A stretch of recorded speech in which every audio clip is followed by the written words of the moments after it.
So just to briefly recap what we do, I think we did a quick introduction yesterday as well.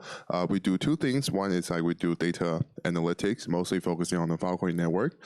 We help user better understand the network through data analytics and simulations, and also lots of research to address some of the most important and most attentive topic in the ecosystem. We also do product incubation. So some of our research, it could be very specific to address one topic, but we also want to build products that has a more general use case and can help people with their everyday operation.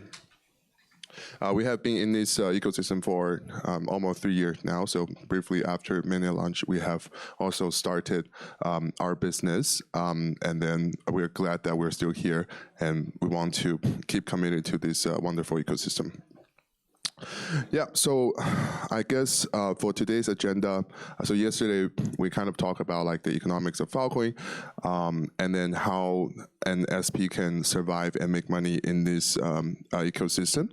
And today we want to, do a more like a deep dive into the data that's being generated by the Filecoin network, and why are they unique, and why should you care about it? So Filecoin currently is the largest decentralized data network in the world. It has about 11 exabyte of storage capacity, have over 1.4 exabyte of data stored, over 4,000 active storage provider, or like blockchain validators, and over 2 million of network users. And then as you can see, the total active deal that's coming to Filecoin is growing exponentially over the past 1 year.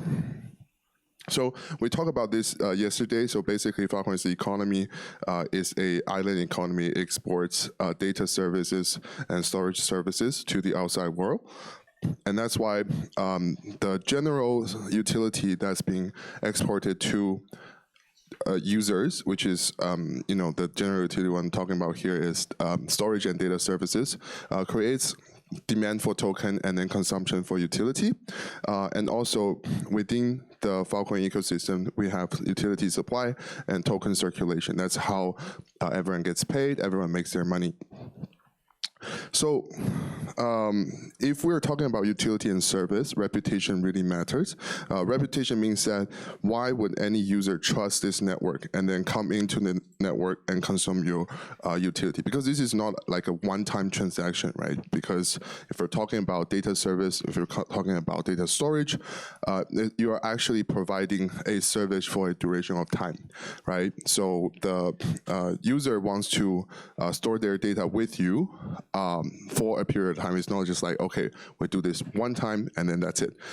So if that's the case, whether the user trusts this network really matters, and then they want to look at some key metrics that are comparable to, for example, like AWS and other cloud services. I think Juan gave a wonderful talk this morning about like what would Filecoin need to do if it wants to take 10% of the internet, right? So, and then one thing that he mentioned a lot is like we need to have some key metrics to quantify how well Filecoin is doing and why we have a good reputation over the other centralized cloud solutions.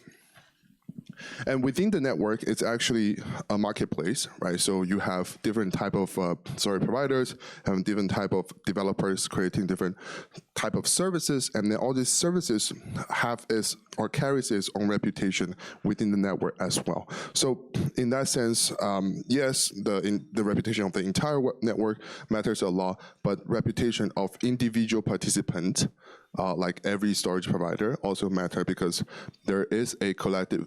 It's a collaborative competition within the ecosystem, but also it's a competition. So just to summarize, I think Filecoin is a great example of a novel data economy powered by tokenomics, where I think I talked about this yesterday, right? We're talking about like utility, we're talking about consuming useful services, and we're talking about service quality and reputation. So if that's the case, what are the most important data to track if you want to survive or succeed in a Web3 data economy like Filecoin?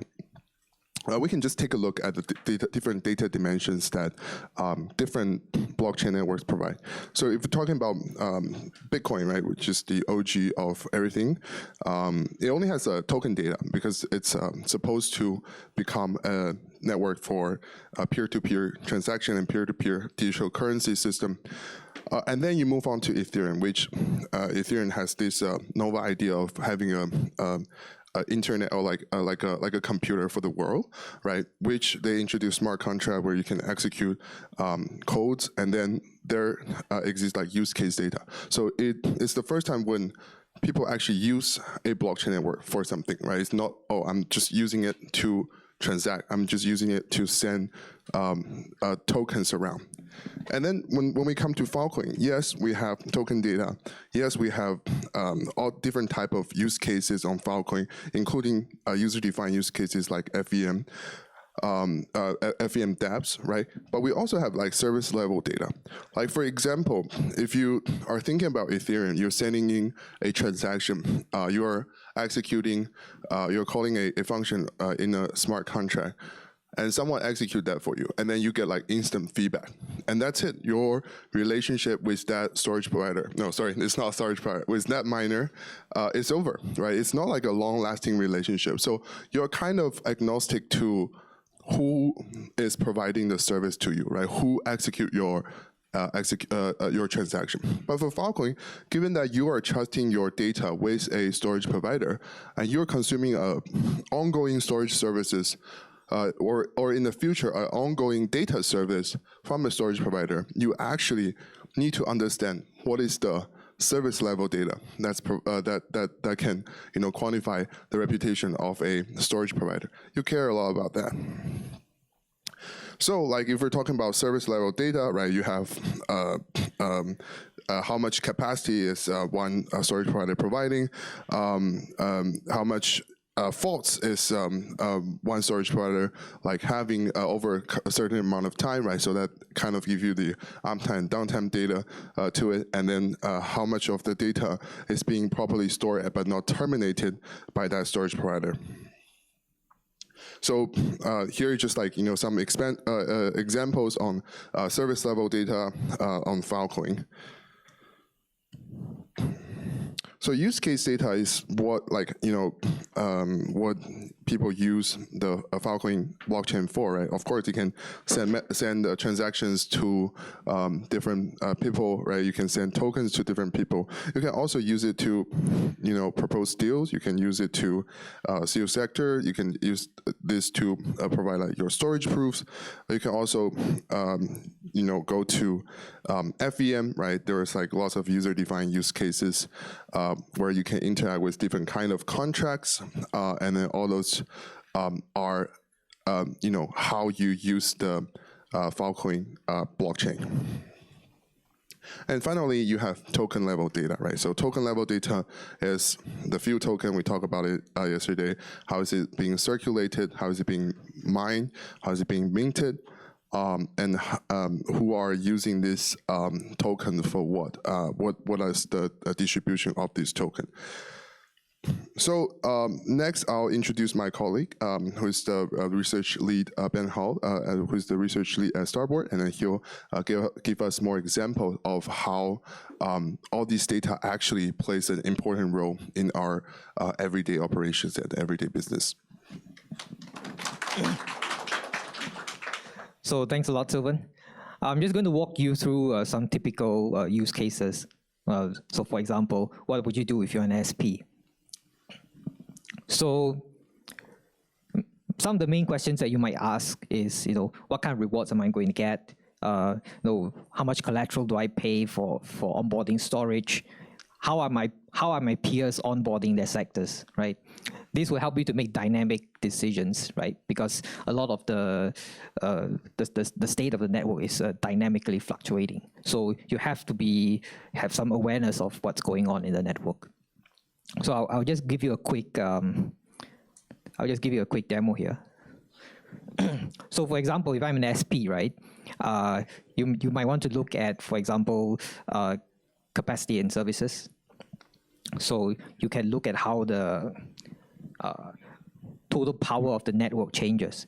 So you may ask, why do I need to know why the power of the network changes? It's because actually the incentives depend on the relative comparison between the baseline and the quality adjusted power.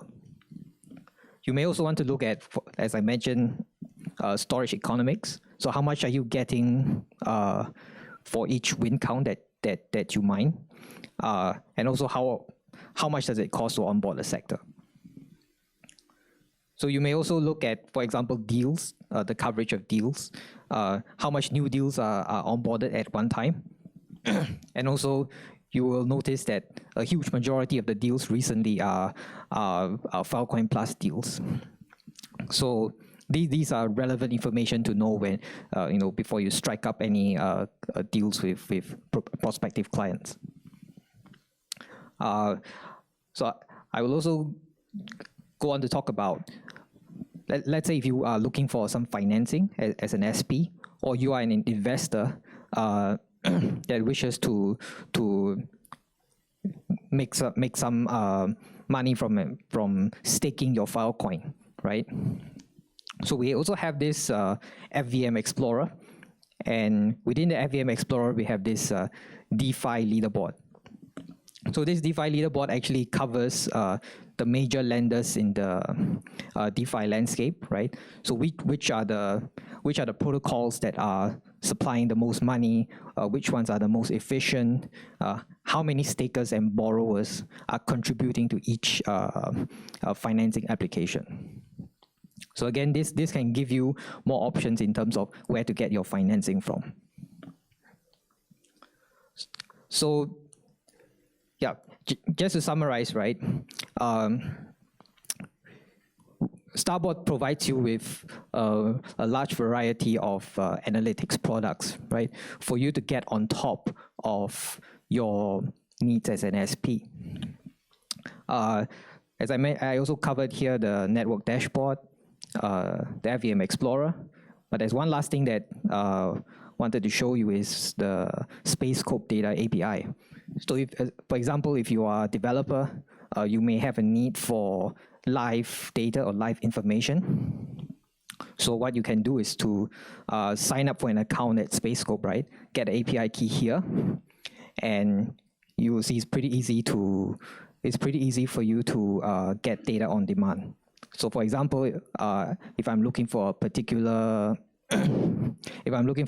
kind of data, so let's say I want to get the block rewards from a particular day, then yeah, I'll look for this endpoint, and then I can just basically just enter it here, and then I'll get basically a JSON or a CSV of this data on demand, which I can use for any specific applications that I have, right? Because the FVM allows you to have smart contracts, and you can develop apps that kind of build on this live data that we are calculating for you. So yes, last but not least, just to let you know that we are an analytics firm. So Starboard also provides like customized analytics services. For example, if you have certain needs for bespoke analytics, profit and loss statements, so on and so forth, we will be quite happy to work with you to develop any custom solutions that you might have. So with that, I'm just leaving all the links that we have here. And thank you so much for your attention.